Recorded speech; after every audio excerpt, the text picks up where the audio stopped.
Americans and women, than 24%. It's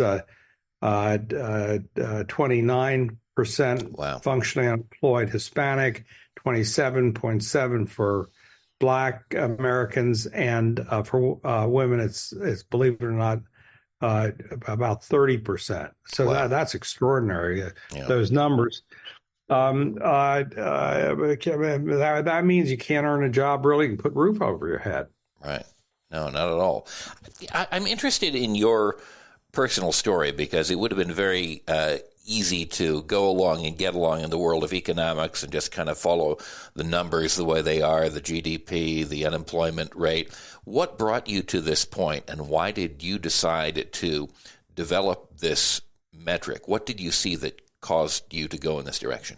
Well, I'm kind of honestly, Beowulf, a Boy Scout American. I grew up in a small town, and when I grew up, the town was what you think of as small town America. It was very much a community.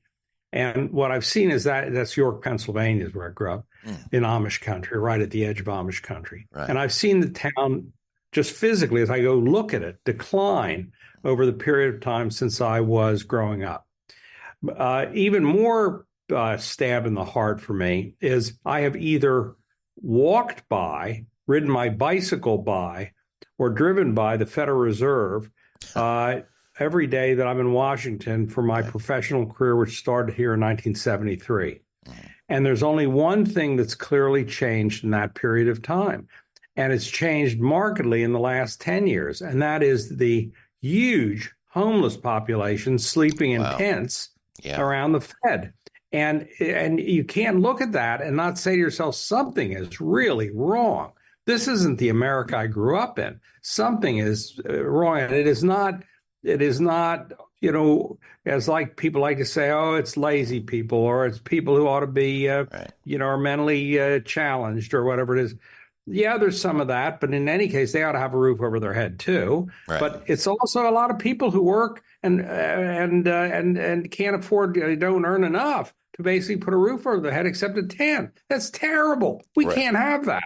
Absolutely. And so when I looked at the numbers, you look at the numbers, you say, hey, I'm feeling better. 3.9% unemployment. Hey, I should be cheering. People are really employed. They have houses and affordable houses and good food. And that's not the way it is. And that's caused me a certain amount of both anger at the situation and I feel an obligation to do what I can to make it better. Well, I'm so glad that you're doing that, and it really seems like that.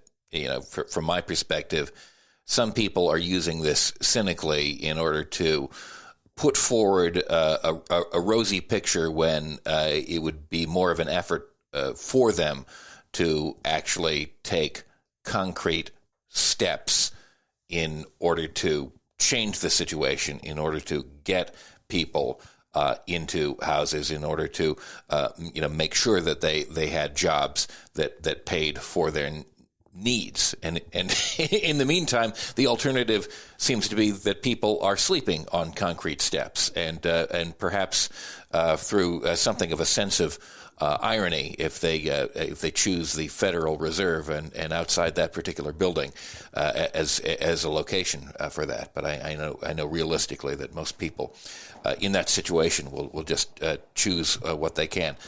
Where can we find out more about what you do, the numbers that you produce, and tell our listeners how they can get more information? Well, we have a website, and I encourage people to go to the website. And I think it's quite accessible by everybody who likes www.lisep.com.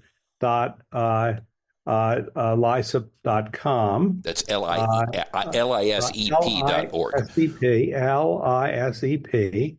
I guess it's, I'm sorry, .org, because it's lisep.org, because it's a nonprofit. Right. And I think you'll find an enormous amount of factual data. We again, we're not trying to take sides. Americans who tend to be lean left or lean right. There are a lot of great Americans in this country trying to do the right thing. Right. But we believe for America to do the right thing, and policymakers, they've got to look at the honest numbers, and that's what our job is. So I encourage folks, irrespective of your political leaning, to look at these numbers and then hopefully get a national commitment, your own commitment in your heart to basically changes. We don't want to see some people sleeping in tents. Yeah. We don't want to see a few people sleeping in tents. Yeah. We've got to commit ourselves to see no people sleeping in tents. Yeah. No child in America should go to sleep hungry. No child in America should not have a roof over his or her head, or good and safe access to going to school. And I think we've just got to commit ourselves as a nation, all of us, to act together to right these wrongs. Right. Well, thank you for doing what you do, and here's to the prospect that perhaps some administration of either party will see the light and perhaps nominate you as Secretary of Labor, because I think that would be a far better situation than the ones that we have had recently. I look forward to seeing that in headlines soon. So thank you so much. Well, I'm honored you'd say that, Beowulf. Thanks for doing this important show. And anytime I can be helpful, just give me a holler. Absolutely. Gene Ludwig is the co-founder of the Ludwig Institute for Shared Economic Prosperity. Again, you can find more information at lisep.org. That's lisep.org. Thanks so much for being with us today on Facepalm America. Thank you, Beowulf. Great. Bye-bye.